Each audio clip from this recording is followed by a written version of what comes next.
What's up, Dragon Brood? Today, we're going in on Izzet Aggro. Alright, and here's the thing. For those of you that follow my content or anything else, or you may be showing up to some of my streams, you'll know that I actually have a lot of people that submit Izzet decks for one reason or another, and they just never seem to get there. I myself have worked on a bunch, and they don't seem to get there. They're just not really good. I generally have a theory that they're going to be probably pretty good by the time we get another 2 sets in, and we have some better cantrips and some better creatures that maybe care about spells being cast. But currently, I don't think that's the case. However, people seem to really like it, so I figure I'm going to take a shot at it here today. We're going to play it, we're going to see what happens. And I have a little treat for you today too. So before we talk about this treat and special thing, how about y'all hit that like button for me, then hit the subscribe button, then hit that little notification bell right on the side of that, and that'll help me out and let you know every time I have a video up. In the meantime, let's go take a look at this Izzet Aggro deck and see a cute little surprise.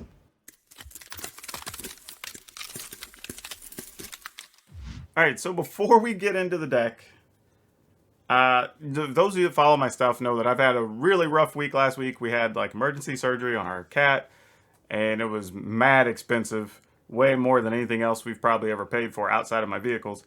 But just figured I would show y'all that he is back home now, finally, and doing okay. So we're going to have Kitty Cam over there, down. There you go, in case you missed it. So here you go. We're going to have our little kitty. He's over here, like, licking himself. Like, this isn't even... At least the good thing is he's not licking his stitches.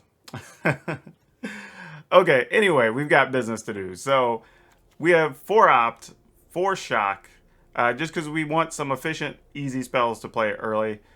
We do have Spike-Filled Hazard, which again is a cheap spell, but also does serve to remove a few things in the format currently. Deliberate, which is a card I don't see in a lot of the list for Izzet decks, but it does help your draws much better. It's not just drawing to draw. You get your best option of the top 2, if not even the top 3 cards, if the top 2 are no good. 1 Into the Royal just as an extra way to bounce some things, and it draws a card. 4 Negates. Hopefully this helps block some of the creature removal, especially on turns where your opponent may have to tap out to play something like Bloodchief's Thirst or something along those lines. Or maybe if they go for a Shadow the Sky or something, this is a way to stop that. Magmatic Channeler, lots of spells in the deck, so very easily could get this to a 4/4, but it does help you find cards. Sprite Dragon, probably one of the biggest reasons to play the deck. We have Brazen Borrower, just a couple. I wanted to play more, but I'm just not sure where this fits overall in the design of things. Playing 4 Bonecrusher Giant, 2 Royal Scions, 4 Stormwing Entity. And then for lands, we're just going 7 Island, 6 Mountain, 4 Riverglide Pathway, 2 Temple of Epiphany. Mostly because we didn't want too many lands coming into play. I know some people are saying, like, why not more Temple of Epiphany? But the whole thing about this deck is we're trying to be as efficient as possible. And we already have situations where we may have to put the Spike-Filled Hazard down as a land. We are playing a fairly light number. This is only 13, 17, 19. If you include the Spike-Filled Hazards, it's really like 22-ish. You know, so we'll see. We'll see. Another thing I'll say is we do have a fair amount of way to draw cards here, where you have Opt, you've got Deliberate, you've got Magmatic Channeler, and we have Royal Scion. So we have multiple ways to kind of sift through the deck to keep finding spells, or creatures, I guess, if necessary, in some cases. But again, I'm not expecting huge things out of this. Is it going to do what we want it to? I don't know. But, you know, this is my, like, probably 11th or 12th attempt at it. So we're just going to go with it and see what happens. Let's go hop into the arena. Alright, we get to go first. We don't have any blue mana, which is a real problem here. We're playing against Yorion, so that's probably not good either. That only marginally helps. Sadly, I don't even know if we get rid of this. Probably just the shock. I have a feeling we're going to need all of these ops. I'll reward the kitty, though.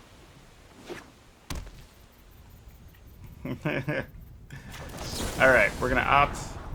Put that on the bottom because it does nothing for us here. Alright, that helps. As does that. That's probably going to come in handy here in a bit. Let's go ahead and set this to red because we will likely need that at some point.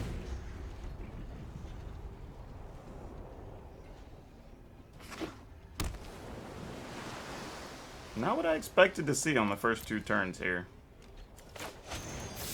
Let's see if the opponent wants to counter this. They might. Alright, cool. Because I really didn't think we were going to get that through. Anyway, here I'm just going to deliberate since we get to scry 2. Oh, that sucks.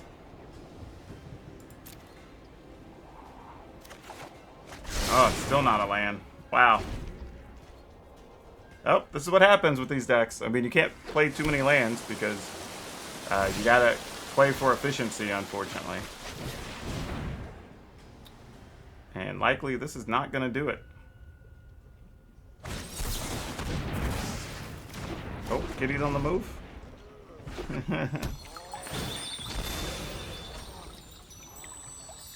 Yeah, this might just be one we have to scoop here early, folks.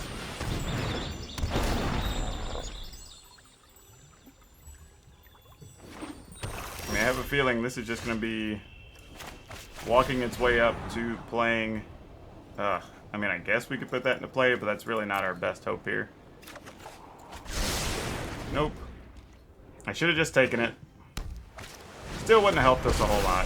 Yeah, we're just going to concede.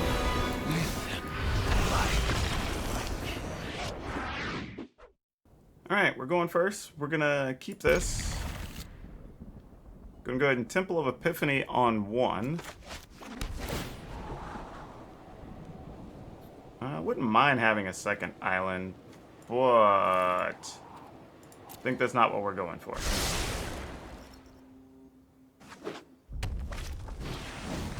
What is this thing? So it's going to make it where things can't block? Alright, well I'm sure this PowrDragn's just getting set up to die, but our next turn is really going to be shock one of their things and play Stormwing Entity anyway, so it doesn't really matter all that much. Oh, whoa. Oh, so this is like a mono-red party? What is this? This is what we would call a mess. I don't know what's happening over there.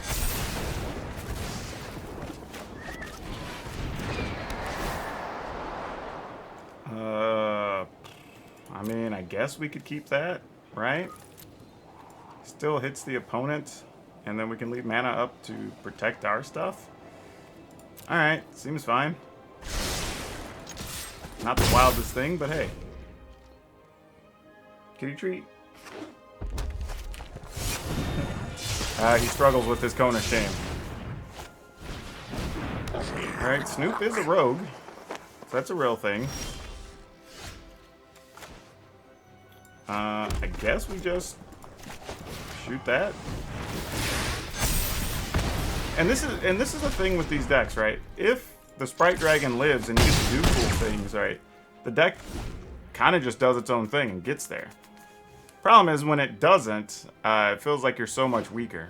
You know, we just need 1 or 2 other solid creatures. Even if it's like a 3 mana or 4 mana thing. Kind of like the previous format, we had the Drakes. Oh, I guess my opponent just scoops there.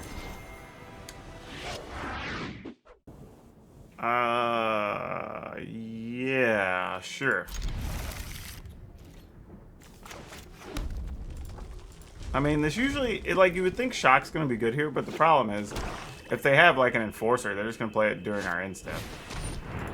Oh, they're playing a whole different deck. Alright, fine. I'm going to get that guy back, great. We'll deal with it when the time comes.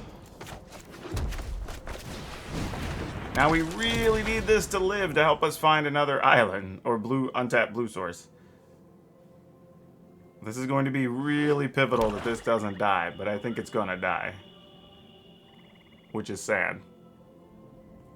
Yep, he's dead. Oh, it's not dead. Alright, they had to double up to kill it? Fair enough. We can't be too upset about that. I mean, we could be, but it'd be silly. Alright, well, they're looking to get their Archfiend's Vessel back. Probably sack it to draw cards. I mean, risk it for the biscuit. I mean, I'm assuming that's what's going to happen here, though. Village Rites. Nope, just Malachir Reburn. Alright, fine. Now there's a 5/5 for us to deal with. Gonna have to find a way to bounce that. Oh, see, and this is what we're talking about, like, with the Temples of Epiphany. Not really what you want to see most of the time. So we may just lose to this 5/5 here. But yeah, what I was saying before is that where this deck really was able to shine in the previous environment is you had access to... Well, yeah, we're not even going to be able to win here, y'all. We're just dead. They're just going to get back another Archfiend's Vessel, and there's nothing we can do about it.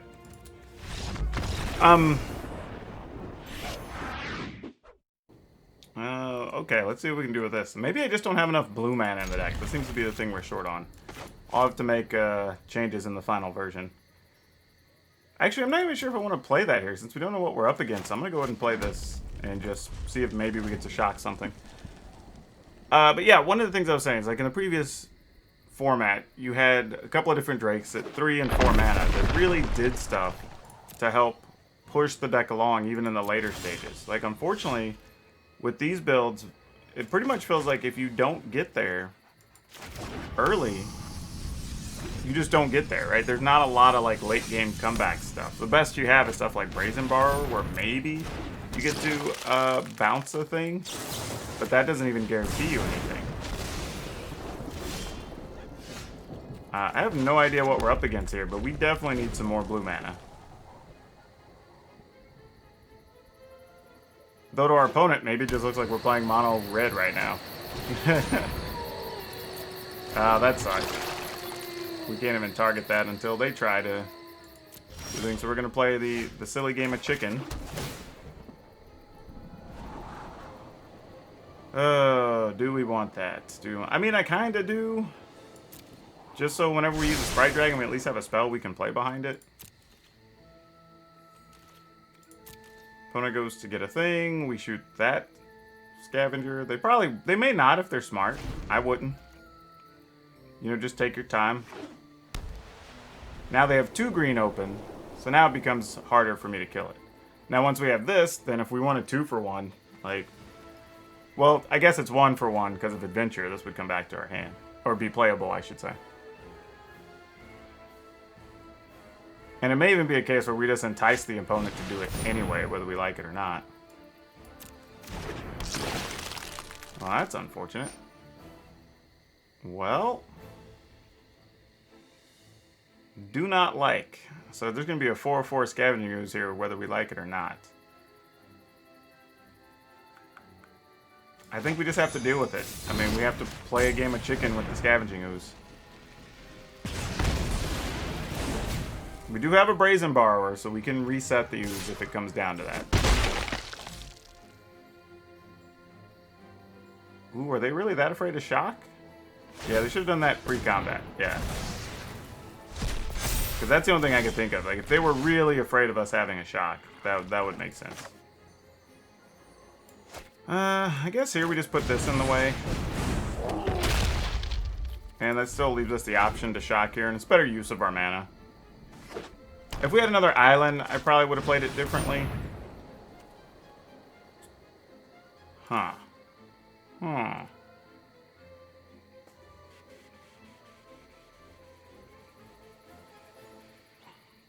Okay. I mean, we'll just go ahead and shoot it. We're gonna do it anyway.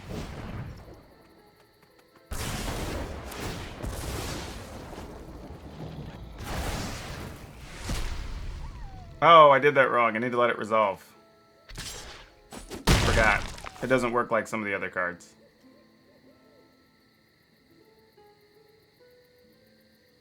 Not that it would have mattered. We would have just chump blocked effectively the Scavenging Ooze. And then they would have just turned it into a 4/4. Alright, Wildwood Scourge, sure. Alright, finally found some more blue mana.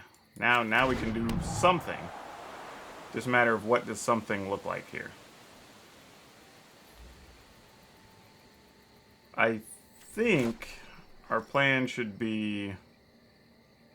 We're still at a lot of life here, so I don't think this is anywhere near panic mode. I think we just plan on Brazen Bar, probably on the Scavenging Ooze, if I were guessing. Because this doesn't have Trample or anything. We could deal with that for the time being. Quite a good card, though. Luminarch Aspirant is good times.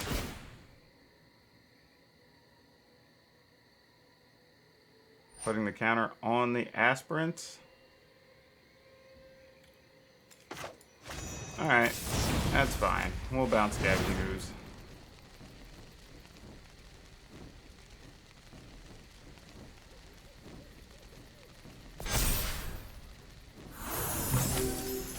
I mean, but as you can see here, like, even in this situation, like, we don't have really hard removal.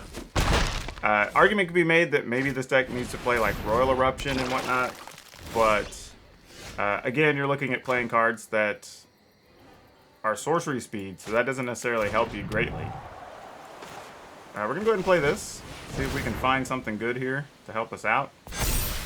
Hopefully one of them their removal cards. That is not what we are looking for, so I'm going to scrap those. Though another Deliberate actually isn't the worst, honestly.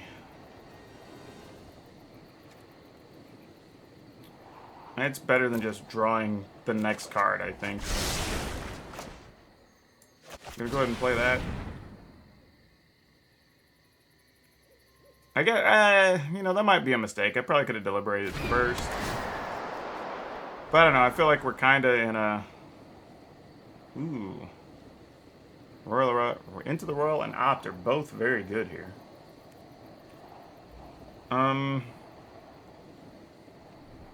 Yeah, I guess they both stay. Plus you put the fear in your opponent whenever you just top. I mean, the downside is we're going to deliberate, and we're only going to get one of those anyway. But we're likely not moving them. Alright, so they're going to get a real big Wildwood Surge here. Which is funny, because I've actually gotten away from playing Wildwood Surge in my counters list. It just ends up not being as good as I want it to be a lot of the time. There's a Lieutenant. Okay. That's going to put a counter on thing and make an even bigger Wildwood Surge. Or Scourge, I should say. And then let's see what we're doing here. We can at least effectively block either Aspirant or Scavenging Ooze here, which is kind of nice.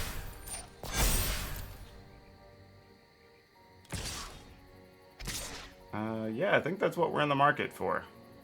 We do still leave the opponent with a 2-2, which is a little unfortunate. But we also know what's in hand, or what's going to be in hand. So we will block here. It is going to put a counter on. It's going to make a Wildwood Surge 6, so we're going to go down to 7. But we're just trying to buy time, really. We'll have a sizable blocker if we need it. We'll have Into the Royal and Opt. We can actually 1, 2, 3, 4, 5. We can't play that. So we're just going to pass here. This is the only way we don't die at the moment. We can return the Scourge, or the Scourge would be able to come back with some dumb number of counters on it. 1, 2, 3, 4, 5, 6 if they want it to. So that's not great, but what are we going to do about it? We can at least make a 6-6, block the Bathory's Lieutenant. Let's... Oh, we can't because we're multicolored. Dang it. I totally forgot. That's on me. Oh, this is gonna... We might just be dead here. Yeah, I think we are. Well, because we can block the 7/7. It doesn't have trample. That doesn't help us get ahead. We just need something good to be on top. Because the only thing we can do here is get this to a 6/6. Yeah. I think this is all we do.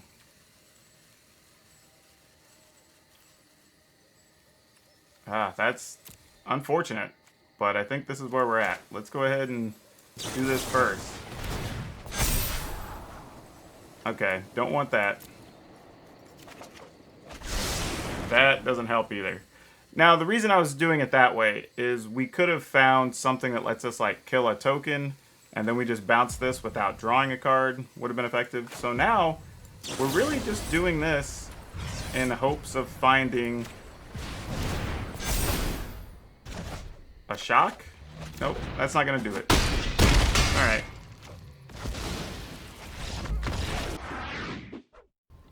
We'll keep this. This is a pretty reasonable hand, all things considered. I am going to go with this set to cast the Opt. Aw, if I'd have thought it was that, I would have definitely Spikefield Hazarded that thing. That would have been way more useful. Royal Scions. Do I want this in this fight? The answer is a big fat maybe. So let's go ahead and take it. This is the thing we like. However, we need to go ahead and use this now.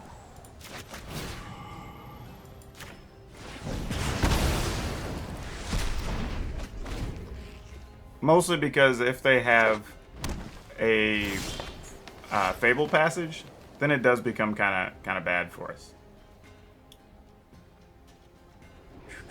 Yeah, see, now this is a weird hand where, like, generally we want more blue mana, but now we have the hand where red mana almost matters more.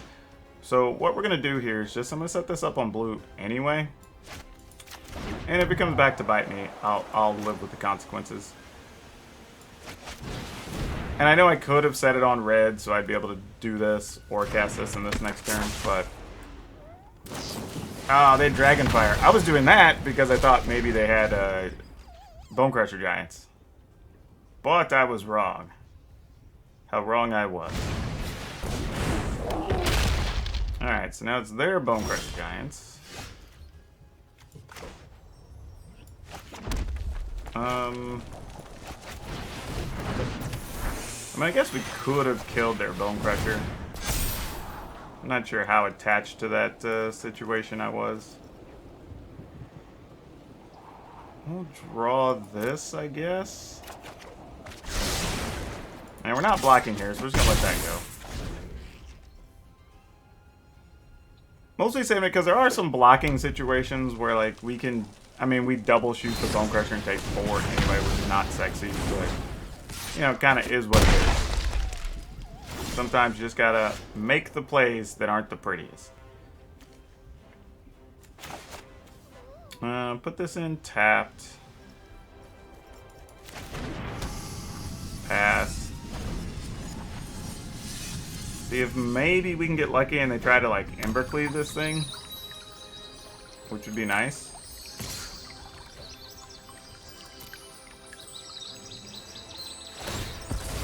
Alright, so we'd rather take 4 than 10. And they're tapped down, so we'd get another free pass next turn. So let's go ahead and do that. I mean, it's still gonna hurt.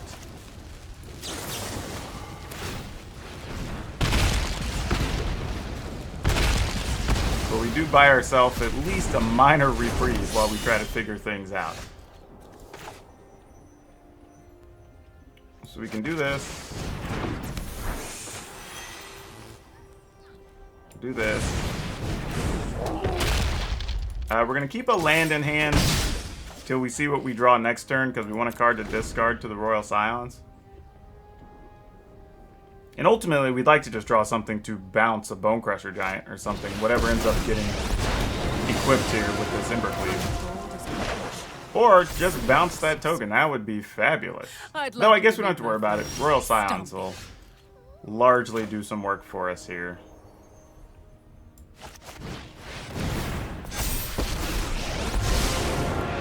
We're going to go ahead and give... I do not fear the unknown. This would be 6 only, though.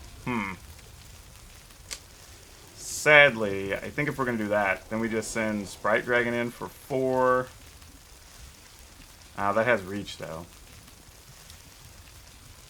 So I make it 4, we can make it 5. Yeah.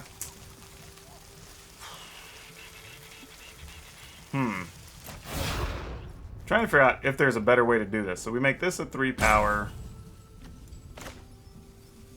Let's just deliberate. See if we find a shock or something here first. We don't, but we do find another Sprite Dragon.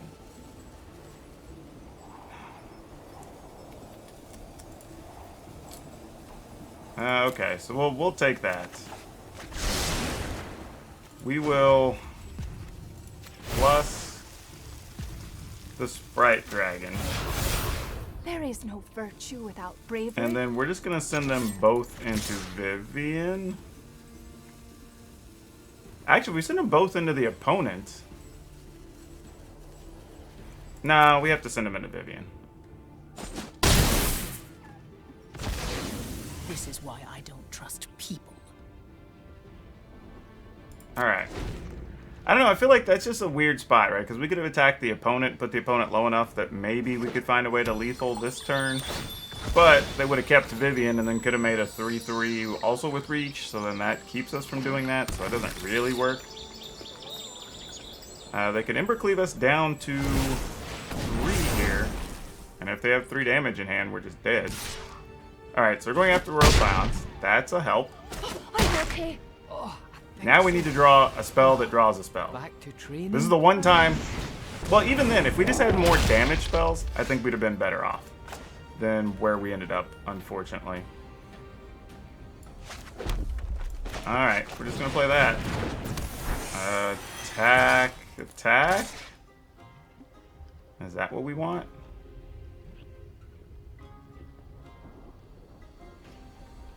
Yeah, I mean, I guess so. Really, we're probably just looking for another Bone Crusher Giant or something at this point.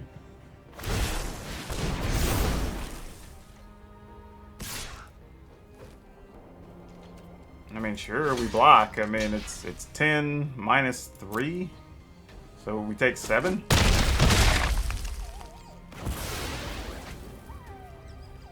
So we go to 4.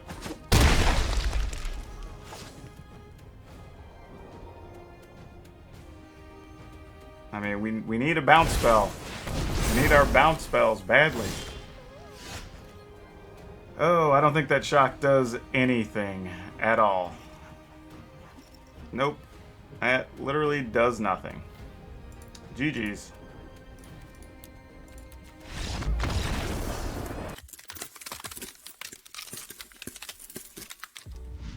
Okay. Well, figured I'd grace y'all with a little more kitty cam action on the way out. But the issue here is I think you can't really play the deck currently with all the other things that draw cards. I mean, there's even people playing the other one gives like your stuff trample and then you draw or whatever, right? But just drawing cards isn't enough. Like the problem is the cards you're drawing for this style of deck are largely just underpowered compared to what everybody else is doing. So if I were to make a suggestion, and probably what I'll have in the final version you can download, is we're going to be playing more just damage spells. Probably like Royal Eruption, things like that, because you need hard answers to get stuff out of the way. Especially right now, when you're talking about playing against rogues and other things where they have creatures with flash and that sort of thing, like the problem becomes that you're returning something in their hand that they're literally just returning right back to play. So it's not really helping your case. Just bouncing a thing isn't enough. Having the negates is nice, but they're not really always going to do what you want. I'm not saying remove all the negates. I might go down to 3. Like deliberates, I might go down to 2. I just have to look at what I kind of want to do, what the feel I'm looking for with that final version is. Because the damage spells are just way too good, and not having access to those is a big deal, I think. Especially even like you saw against like the Gruul deck, if I just had a thing that dealt 3 damage, that would have changed that entire game. But because 1 didn't really exist in the deck, we kind of have to 2 for 1 and do all these kind of oddball things to give ourselves a shot. So that's a little tough. But hey, if you're fans, at least there's a path. But it's a hard deck to really make work, y'all. I wouldn't be expecting too many big things out of this. I would say if you're lucky, you might be able to go like 40% on the ladder. But once you start coming up into the harder decks, it's going to be really difficult unless you're playing a lot of removal. A lot of actual burn spells. And the reason I would even say that is that if you do get the good early start, it could benefit you just to have some things to go right to your opponent's head and just finish it. You know, whereas there's a few times where you can get the opponent down to like 7 or 5 and you can't really close, and you're like, well, I can get this one creature through, but then they chump block my other one, or they have one eliminate or whatever, and I just can't finish, right? So looking at that, I think could be something to consider. But yeah, I don't know what to say. This is one of the few times I've played a deck on the channel that I was just like, man, every match was a struggle. Like, even the matches we win feel like you're having to piece together all these things to get the win, which is very, very tough. So I wouldn't recommend that for most people. I know it's a deck people want to see a lot of and want it to be good, but I just don't think now is the time, unfortunately. I think it's still missing some key creatures to make it viable. And trust me, I've tried a lot. I know y'all are probably going to give me suggestions in the comments, but I've literally tried with Riel, I've tried with Wizards, I've tried, I think I even tried one that was mostly a party variant. I mean, I've tried a few different things, and most of them I don't even get to a point where I even want to test drive them. You know, so that kind of says a lot. I know people have also tried like experimental whatever, where they're trying to fling it and whatever, like that also doesn't work well. Again, because you have stuff like Cling to Dust and all these other things, removing cards from graveyards. And it's just tough. It's just not the spot you want to be in right now. Control-wise, sure. I think we posted an Izzet control deck a couple weeks ago. Totally fine. Enjoyed that deck. It actually plays well. Not necessarily like my flavor of deck, but if you want to play Izzet colors, that's one way you can do it. I would not recommend this version unless you just already have a lot of the cards and it's just a budget consideration, because, you know, it is playable, but otherwise I'd probably skip on this one. If you haven't, please remember to hit the like button, hit the subscribe button, hit that notification bell, and help me out for doing this work so you don't have to. And remember, if you want this updated deck list, which I think is going to be better than this one I played in the video, and you want to visit any of my sponsors, follow us over on Twitter, on Twitch, or if you just want to come say hi in the Discord and be part of all the conversations there, you can get all that in the description down below. But that's all I have for you for now. We'll see you next time.